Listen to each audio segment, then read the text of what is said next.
TA TV, media syiar Islam.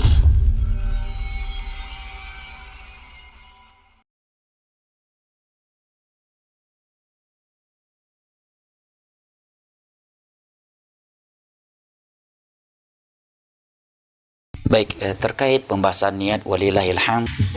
Secara umum kita tahu bahwa niat merupakan syarat sah suatu ibadah, atau sebagian ulama ada yang menyebutkannya sebagai rukun suatu ibadah. Karena hadis Nabi SAW, innamal a'malu binniyat wa innama likulli imri'in ma nawa. Yang kedua, dalam niat itu seorang harus mentakyin ibadahnya. Karena kalau tidak mentakyin, maka tidak terbedakan antara satu ibadah dengan ibadah yang lainnya. Misalkan ketika seorang berniat untuk sholat zuhur, hendaknya dia mentakyin bahwa sholat tersebut adalah sholat zuhur. Karena kalau dia sekedar berniat aku mau sholat, maka tiada yang membedakan antara sholat zuhur dengan asar. Nah, baik, yang ketiga, niat itu adalah keilmuan hati terhadap suatu perbuatan yang akan dilakukan.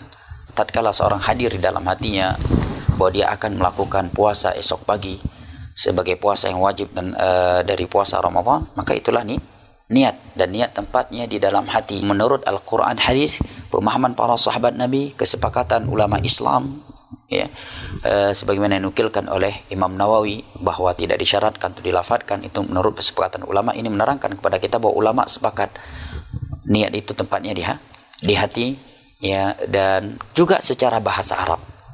Kalimat niat dalam bahasa Arab, ya, mereka memaklumi itu amalan hati. Kalau sudah diucapkan itu namanya nutqun.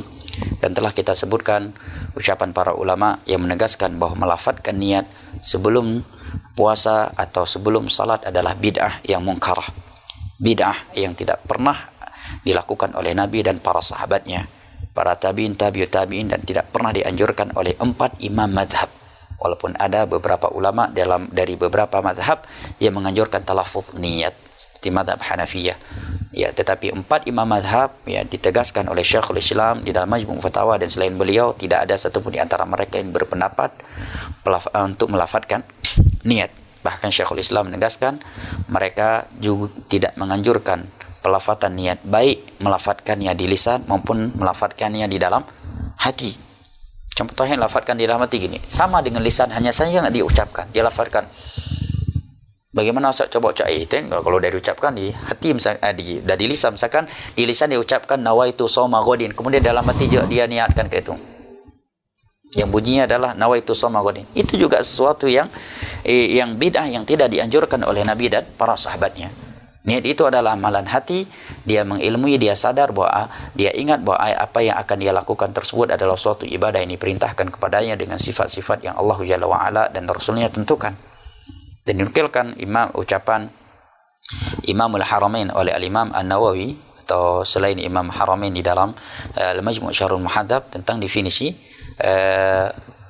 niat seperti itu. Dan beliau menyebutkan bahwa, ya, Imam Syafi'i, tidak benar Imam Syafi'i berpendapat niat itu dilafadzkan. Kemudian beliau menegaskan bahwa yang mengira Imam Syafi'i berpendapat lafadz itu diniatkan adalah Abu Abdullah Az-Zubairi, karena keliru dalam memahami ucapan Imam Syafi'i yang umum terkait ucapan beliau, wa amma salatu fala budda minan nutqi biha, dalam kitab Al-Um. Adapun salat maka ia harus diucapkan. Kata Imam Nawawi, Abu Abdullah Az-Zubairi mengira bahwa yang dimaksud oleh Imam Syafi'i yang harus diucapkan adalah niat.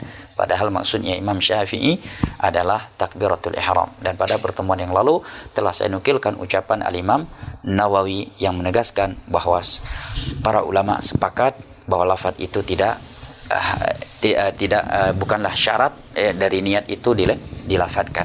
Nah, wallahu a'lam bishawab. Barakallahu fik.